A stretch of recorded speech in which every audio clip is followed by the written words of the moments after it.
beauty. I'm with a nigga, man. Yeah. Some night to pay. Still knocking on my door. Hey, hey, hey. I grew up. මොකද වෙන්නේ මේ ටිකව වල්ල ගන්නත් අමාරුයිනේ. ඔව් ඉතින් ඔයාගේ අර නෝට් එක ලියලා හිටියේ මං ගෙදරට වෙලා. නූට්ස් කෝගෙනවද? ගෙනාව. දෙන්නකෝ. කෝ අද මලි දුවාවේ නැද්ද? නෑ අනේ අර වෙඩින් එකක්ලු.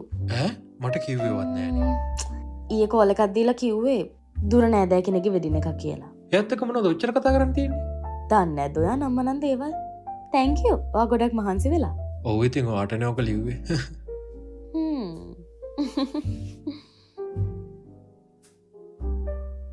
මේ අපි ගොත්තුකමු. කොත්තු? කම් මල්ලි. චිකන් ලාජ් කොත්තුවක් ගේන්න. මේ මලිදු කියන සමහර දේවල් වැඩි හිතන්න යන්න එපා. සමාජයට අලුත් මිනිස්සුනේ. ඒක හරි. ඔයාට නම් ඉතින් හැමදේම පුරුදුයිනේ. මමත් කැමති ඒ වගේ පිරිමි ළමයින්ට.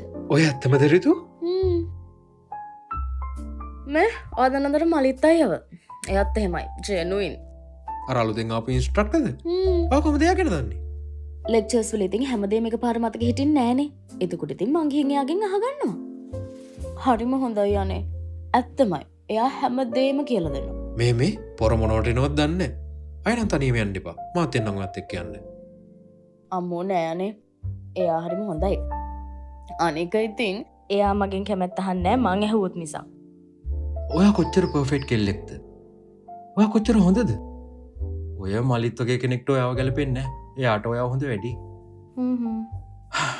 පුදුමයි මට ඔයාගෙන ආදරයක් ඇති නොවුන එක ගැන. මොකක්ද ඒ කතාව? මට ඔයා මගේ නංගි කෙනෙක් වගේනේ. ඔයා කොහෙ ගියත් මේ සමාජය හරි දරුණුයි. ඉතින් මේ අයියා වගේ ඉන්න මට කතා කරන්න තිබ්බනේ. අයියේ එහෙනම් මේ නංගිට අයිස්ක්‍රීම් එකක් ඕනේ. මේ කල අයිස්ක්‍රීම් එකක් අමුද? හරි එහෙනම් මං ඔයාට ඕන තරම් අයිස්ක්‍රීම් අරන් දෙන්නම්කෝ නංගියෝ. මේ අපි දෙන්නේ අමුද දවසක මොන හරි කාලා shopping පාරක් දාලා පොඩ්ඩක් ඇවිදලා කතා බහ කරලා එන්න. හරියට ඩේට් එකක් වගේ? ඔව් ඉතින් ඒක අතකට ඩේට් එකක් කියලාත් කියන්න පුළුවන්. අයියලා නංගිලා හැම ඩේට් යනවදානේ? හරි මේ එහෙනම් ඩේට් ඕනේ නැහැ. අපි යන ට්‍රිප් එකක්. මොකද කියන්නේ? හරි එහෙනම් අපි දෙන්න විතරක් නෙවෙයි හැබැයි මම මේකට කතා කරන්නම් මලිදුට. ඊට පස්සේ අපිට තව ඔය ඉන්න අපේ යාළුවෝ දෙතුන් දෙනෙකුයි මලිත් අයියටත් එන්න කියමු. ඒ සෙට් එකම ඉන්නකොට ඉතින් අපිටත් පාළුවක් නෑනේ අනේ කට්ටියටම ආතල්ලකේ සින්දුවක් කියලා නටලා ෆන් එකක් ගන්න පුළුවන්. මේ එහෙනම් මං ගිහලා එන්නම්. නෝට් එකට thank you. අපි එහෙනම් ට්‍රිප් එක යමු. මං කට්ටියව ලෑස්ති කරන්නම්.